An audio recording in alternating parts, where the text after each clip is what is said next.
on time, but that's good. We'll have time for more questions.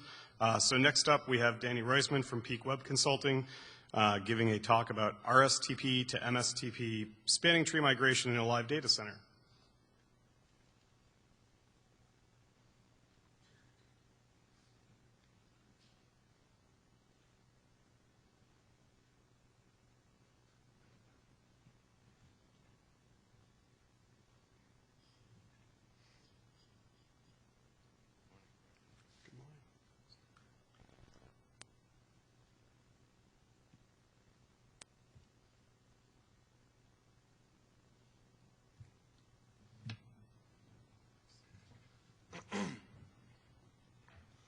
Morning, everybody. Wow, we're super early. It's nice. But everybody made it, which is really good. Hi, my name is Dani Roisman, and I work with Peak Web Consulting. I've been doing this for about 4 years. We do basically contract work for network engineering contract work, so folks that need additional staff or need more sophisticated staff or need a second pair of eyes and don't have it in-house, they can call us up. And what's been nice about this, I've been able to see a lot of really interesting network environments. I've been able to come into a lot of existing operational environments and find places where people have done things differently than I've done in my previous organizations. Find places where find lots of cool mistakes that we get to fix or we get to talk about. A lot more than just if you're working in one enterprise for a while, which is what I was doing before this. So what this talk about, we found ourselves in a situation on a network we were charged with running where we had to migrate from a per-VLAN rapid spanning tree to multiple spanning tree because of some high utilization in the network core. So our primary challenge was migrating with minimal impact to a live production network. We had lots of customers, lots of bits flowing, and we didn't want to do a major hit since this was pretty much data center wide. Our secondary challenges were to define some best practices for MST that gave us really good stability, really good future flexibility, and all at the same time, we had really limited reference material that we could find online, folks we spoke to. Not a lot of people have been deploying MST, at least that I had access to. And we didn't have a lot of experience, and really I'm saying a lot of previous failures. We all get to use our failures to build best case practices. We usually don't just deploy something once and say, hey, we did it right. And I really enjoy having a bag full of failures that I take along with me to new jobs, because I can say, here's all the ways that we've tried it, that it doesn't work. So I feel really confident about doing it this way because I know it'll work really, really well. So what this isn't about, I'm not going to get into the nitty-gritty of RSTP, MST, state machine, topology change notifications, CST, IST, CIST. I really got to be honest with you. I read so much about this. I read the vendor docs, I read the white papers, I read the specs. I got lost in the details. Some of the stuff I didn't even exactly understand, and I probably wasted a couple days trying to understand all the terminology before I just really jumped in and got my hand dirty. But if you're interested, check the vendor docs, check the white papers. You can read all about it. You can maybe get as confused as I am and say, you know what, I'm just going to type the statements and see what happens. Who's going to be interested in the statement? If you run data centers with a large number of VLANs, if you have layer 2 connectivity to top of your rack switches, if you're having scaling issues with a large number of spanning tree instances, if you're running some vendor equipment that runs in default in a mode that needs to be adapted as the network grows to a significant scale. Let me tell you a little bit about our environment. This is really a sample of the real environment. Obviously, I can't show you the exact environment. This is pretty good representation. Excuse me. I'm not spreading this around, I promise. I am actually on the healthy side of sick. Last week I was on the sick side of sick. So we had a managed hosting facility. We needed flexibility of putting any VLAN to any server and any rack throughout the data center. Every customer has their own dedicated VLAN and their own subnet. We had layer 2 switches in the racks, uplinking to a layer 3 collapsed distribution core switches. We didn't have fault tolerance and no single point of failure, so therefore running spanning tree, 2 uplinks to every rack switch. We had in this environment over 200 customers in the data center, so we had over 200 live VLANs. So the way the network works, you've all seen this before. A couple layer 3 cores, that actually looks okay. A couple layer 3 cores up here, and a whole bunch of rack, 1, 2, 3, rack number N, and dual uplink, everybody blocking towards core switch 2. That way we can guarantee 100% capacity if core switch 1 or an uplink were to fail. We know there's 100% availability on the redundant link The problem we saw was we had a high number of spanning tree, what Cisco calls logical port instances. We were running Cisco's here, and their default is per-VLAN spanning tree. In this case, it was RSTP, so it's called rapid PVST in the config. What you do is you multiply the number of VLANs by the number of interfaces that are actually live, and you get a number of logical port instances. And we were in the, I think we were about 6,000 on the switch, or sorry, we were 8,000 on the switch. The recommendation was not to exceed 6,000, and every time you added a new port or VLAN, you got a little syslog message saying you exceeded the recommended maximum. What we ended up with was we had too many spanning tree instances for the layer 3 core switch. There are concerns of CPU utilization, keeping track of all those BPDUs, memory utilization, keeping track of all the spanning tree state machines, convergence when links come up. If you spend too much CPU cycles and you start flapping all sorts of other real-time protocols, HSRP, maybe OSPF if your timers are set really low, maybe BFD if you're doing centralized forwarding. So resource exhaustion at the core. Just want to take a moment and talk about per-VLAN spanning tree. So Cisco per-VLAN spanning tree is the default. I haven't found a way to actually switch to single instance spanning tree. And I apologize, I realized too late I actually put Foundry here, and I know we're supposed to say Brocade. So with Brocade IP switches, which used to be Foundries, they offer a per-VLAN mode, which interoperates really, really well with Cisco. The Juniper MXs and EXs in the newer code, they have something they call VSTP, which interoperates with Cisco. Reportedly really well. I haven't had an opportunity in large scale to do this. Force 10, the FTOS, and the newer SFTOS, if running S-Series, they offer a PVST Plus, which I just learned this morning automatically discovers 802.1D versus 802.1W, so legacy spanning tree, rapid spanning tree interoperates. So lots of vendors will run in this mode. Cisco is the one which really it kind of inspired this talk because it runs by default in this mode. And when you scale, you start having some problems. So looking back, we're talking about this internally when we spent so much time on this project. Like, are we too spoiled with per-VLAN spanning tree? Cisco is really nice that way, and some of us really grew up on Cisco switches, and we thought this was the right way to do it. But do we really need it in a data center environment? In a data center environment, it's really simple. You have a whole bunch of inverse triangles or V-shaped networks where we don't want to use the alternate path during steady state. We want 100% on link 1 and 100% backup on link 2. In some metro environments or in legacy time when we actually had resource limitations on the links, we would make large rings, and we would send some VLANs this way and some VLANs that way, and that was great. But in the data center environment, we really don't need it. We just need layer 2 redundant path, one uplink passing, one uplink blocking, and some kind of rapid failover if there's an outage of some kind, or to allow for easy maintenances. So those are options. So our simplest solution is just to collapse from a per-VLAN to a single instance spanning tree. But since we're running Cisco, the only way to reduce the number of logical port instances was to migrate to MST 802.1s multiple spanning tree. Ironically, it was called multiple spanning tree, but in our environment, we're trying to create a single spanning tree using multiple spanning tree. It was kind of hard to convince the client, the customer of ours, that this was the right way to go because of the terminology. So here's the solution design that we came up with. So MST allows you pretty much to map multiple VLANs into a single instance. 802.1s is a standard, allows really good vendor interoperability for multiple spanning trees where some vendors were doing single instances. Typical use in a non-Cisco environment is you're doing load sharing, you're sending some VLANs live here and some VLANs live there in a ring, VLANs in multiple different directions. Now the driver for using this on Cisco equipment, because Cisco already has this wonderful per-VLAN, well, you need to reduce the number of instances.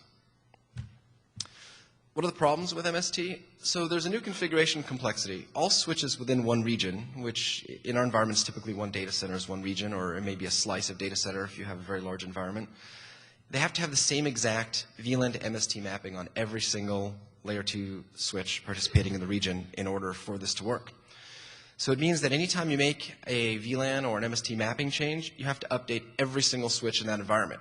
There's an issue with change control. For example, if you're adding a new app layer VLAN, a database or middleware VLAN, now you need to update all of your web server racks with the new mapping if it's joined onto a new instance, or if it's joined to an existing instance that wasn't previously pre-generated. And if you have a very strict change control environment, you're going to have to justify why are we touching web server racks when all we're doing is adding an app server VLAN. So that might impact you in your environment. Some of the design ideas we considered while trying to build this up: should we just go ahead and just make a single instance, put 4,000 VLANs in it, and we're done? We're back to single instance spanning tree like we've been doing years before or on other vendor platforms. Or should we pre-create some instances? So we can be a little bit smarter and anticipate, okay, we'll make an instance number 1 and put 100 VLANs. It's number 100, put the next 100 VLANs, and 200, put the next 200 VLANs, and kind of get the whole VLAN bucket covered that way. And then we look back and said, hold on, do all vendor equipments actually support us using these arbitrary numbers? Can we do instance 100, 200, 300? No, it turns out no. Some of the vendors, you could just, if they support 16 instances, you can just number 1 through 16, and that's it. So if you went ahead and you pre-created instance 100, and then you bought something from switch router Z, you're going to actually have a problem. You're going to have to renumber all those other instances, which is going to be kind of a pain. Our migration challenges: we had this live production network, as I said, and we're trying to do a cutover with near zero downtime. We brought up a lab, we kind of simulated it, and we couldn't find a way with zero downtime. We found plenty of ways to melt the network if you do it wrong. We had all sorts of fun stuff going on that we didn't anticipate. So you can actually really kill yourself, which was kind of cool. And in the end, we found a way to do a migration live environment with just a single 45-second hit, which is pretty much one cycle of the blocking, learning, forwarding using default timers. I personally don't tweak spanning tree timers. If you guys are more ballsy than I am, you can actually reduce this if you tweak your timers. Here's our lab, really simple. We just put a couple 3560Gs as our layer 3 core simulation. And we put 3 2960Gs as our rack switches, 2960G as our rack switches, and we put up a couple servers just so we could do some continuous pings and measure really how significant the network impact was. Well, a couple key things that we learned from our lab was know your routes. So set your cores to root and secondary route. You set it to the highest STP priority. This is the lowest numeric priority value. Set it consistent for all VLANs. Set the priority of your rack switches to actually be lower than default, so that if you do miss a VLAN or MST instance, you don't accidentally have a rack switch as your root. This can cause weird things and weird loops and unanticipated results. Start your work from your roots and kind of work your way down towards the rack switches. Interesting to remember that MSTP actually runs RSTP BPDUs for backwards compatibility, so it makes the migration a lot less painful if you're already running 82.1W RSTP in your network. And choose your VLAN to instance mapping carefully. Try to be smart about what you choose in advance, because it is kind of painful to change in the future. Some gotchas that we found, as I mentioned before, some devices you can arbitrarily number instances. You can have instance 100, instance 700, instance 3000. Some devices only support, if they have 16 instances, they'll only support numerically valued 1 through 16 or 1 through 32. And of course, the MST does have to match on all devices. That's the region name, revision number, and the VLAN to instance mapping for all VLANs. Even if those VLANs don't exist on that switch, he has to know about the instance to VLAN mappings that are used throughout the entire region. MST generates a MD5 checksum value based on these 3 key identifiers and passes that MD5 around, and everyone has to match if they want to play. Here's the migration example in a Cisco network and how we actually got it done. So our starting point, all of the devices were running per-VLAN RSTP 802.1W. Core 1 had a priority of 8192 for all VLANs, so he took root. Core 2 was our secondary root with a priority of 16384 for all VLANs, and our rack switches that were all blocking towards Core 2 with a priority of 4096, a little bit worse than default for all VLANs. This is the way it looked at steady state. You saw this before. 2 core switches, everyone blocking towards core switch 2. And this is the walkthrough. So the first thing we did, again, I'm really being Cisco focused, where I spent most of the time on this project. What's nice about the way Cisco implemented this is you can actually pre-config all of the devices and with the spanning tree mappings and not kick them live until you're all ready with one single config. So you go into spanning tree MST configuration, you create a region name. This is Datacenter 1 MST. You give it a revision number. I'm not going to get into the details of revision number, but just know they all have to match. We started with revision 1. And we decided to pre-create 8 instances where we mapped a couple small groups of VLANs where we use for infrastructure, device to device. And instance number 2, VLANs 5399, we actually weren't using at all, but we pre-created them thinking maybe sometime in the future we might need to do something creative, so we had a block of 50 VLANs there.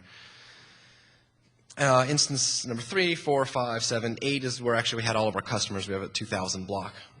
We could support up to 2,000 customers in this environment. And on core 1, we went ahead and we said, okay, MST 0 through 8, priority 8192. On core 2, 16384, and all the rack switches 4960. A little note here, you want to not forget about MST 0. MST 0 is used for any VLANs that weren't put into an instance. It's like the default MST instance. So any VLANs that weren't clearly defined. In this case, you notice that we didn't actually use VLAN 1. VLAN 1 happens to hang out on MST 0. The point is, don't forget MST 0. We saw a client who forgot MST 0, and they were really regretful of that later on when they added more rack switches. So going through the migration, step number 1, this is where you take your network hit. You get on core 1, you type the command spanning tree mode MST. At that instant in time, core 1 actually blocks towards pretty much all of his layer 2 ports. Everybody goes into blocking and listening, forwarding. At that point in time, your network is pretty much nice and quiet. No bits are passing where you expect them to pass at that moment in time. Your HSRP may actually flap. Pretty quick recovery. 45 seconds later, you wait patiently, and your network is restored. Everyone's happy, and your NOC guys can go back to surfing YouTube. Step number 2, migration. You go on to core 2, and you say spanning tree mode MST. Core 2 has a brief blocking forwarding cycle. Doesn't seem to impact traffic. Didn't impact on the 2 networks where we did this, 2 data centers where we did this. Everyone's fine. And migration step 3, you get on your rack switches, and you could just do a rolling scripted spanning tree mode MST. Remember that you pre-configured this block in advance and the priorities in advance. So here you're just kicking it live. At this point in time, the rack switches go into an extremely brief blocking forwarding cycle. We had pings going from server to server. We were doing tenth of a second, so 10 pings per second. We didn't lose a single ping. So I'm not going to tell you it's 0 impact, but it was less of a tenth of a second, so it was negligible in our environment. What does MST mean for ongoing maintenance? Once it's deployed, there are a few things you got to keep in mind. All new devices really should be pre-configured with identical MST parameters before you plug them into the network. Any VLAN to instance mapping changes you make in the future, you want to make on your root first, then you push it to your secondary, and then you push it to your rack switches. You push it everywhere. Don't leave any stragglers. Currently, there isn't any widespread protocol to automatically propagate your MST changes. According to the docs in VTP v3 on Cisco, I believe MST instance mapping is actually propagated. I don't have any devices running code that's VTP v3 capable. I believe there's still there are limits as to which devices can do it. I think we're going to see everything eventually. But that's Cisco only. I looked around on the other vendors. I couldn't find anything that did propagation of MST instance mapping. So this is pretty much a manual or scripted process, and you really want to make sure, excuse me, you want to make sure you have all your devices matched up. So in summary, MST does add some complexity to your configuration, so you really need to stay on your toes. I didn't cover in this talk, but MST is kind of a cool thing if you are trying to do multi-vendor interoperability and you do want to have per-VLAN diverse paths in your network. And we only really deployed the solution a few times here at Peak. And I am interested in hearing feedback if anybody else has done this before, has a better suggestion than some of what I've recommended, or has run into other gotchas that maybe I didn't cover that other folks should be aware of, that maybe in a next revision or additional write-up I should cover. And if anybody knows how to configure Cisco Layer 3 switches for a single instance of RSTP, again, I haven't found it, but if anybody knows it, please tell me. And that's pretty much it. Thanks very much. If any of you have little kids, you might recognize Plex. I'm here for a week, so I'm not going to get to see him, although I get to see him every day at home. So I figured I'd throw him up here and say, hey Plex, how you doing?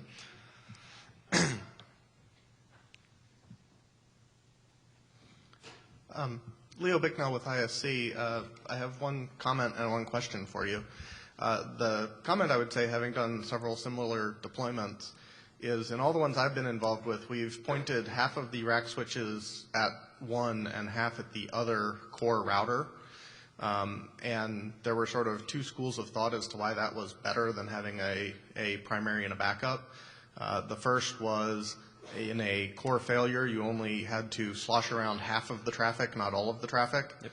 And the second was on the sort of uplink side of those core switches towards the ISPs or whatever you happen to have.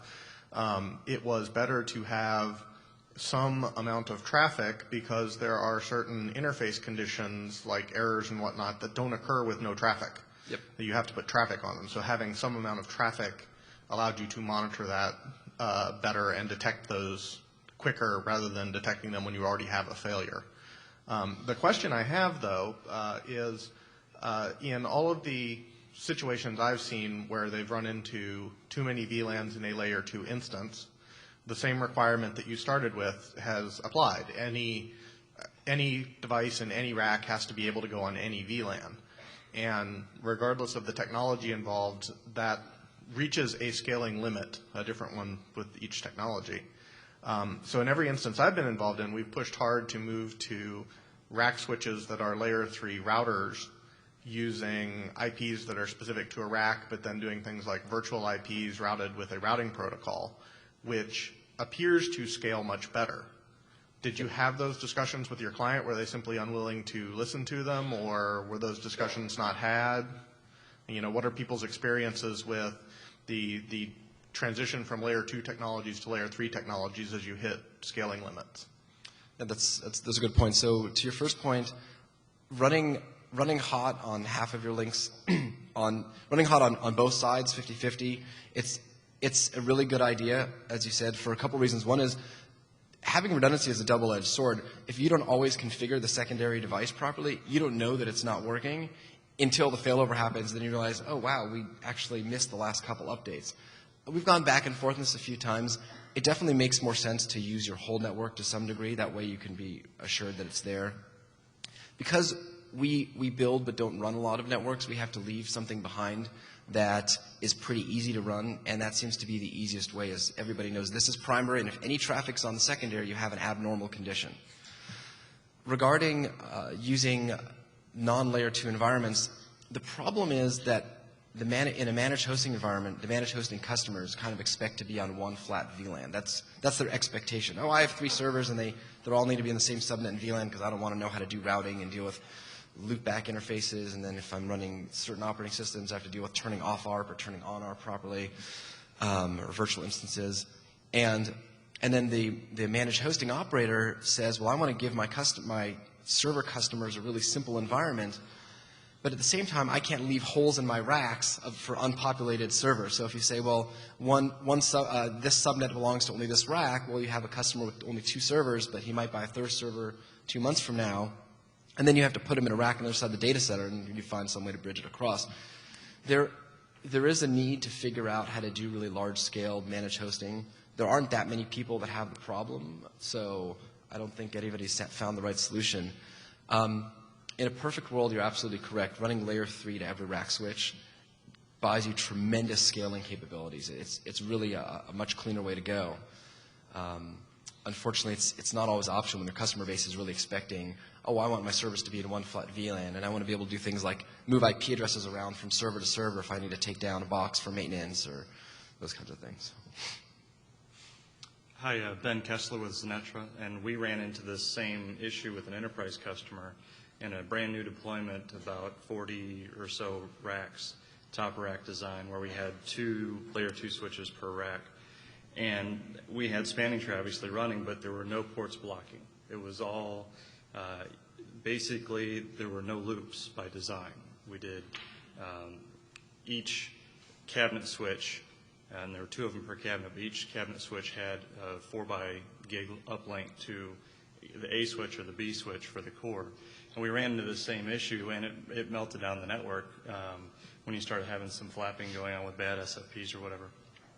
And we got the same feedback from the vendor, well, you need to go layer 3. Like, this is a brand new environment. And the same sort of things applied where, the network is built so that the data center people or the server people can put their servers wherever for space or cooling or power or whatever the conditions may be. And we had the flexibility of having a maintenance window, so we basically roasted the network and rebuilt it.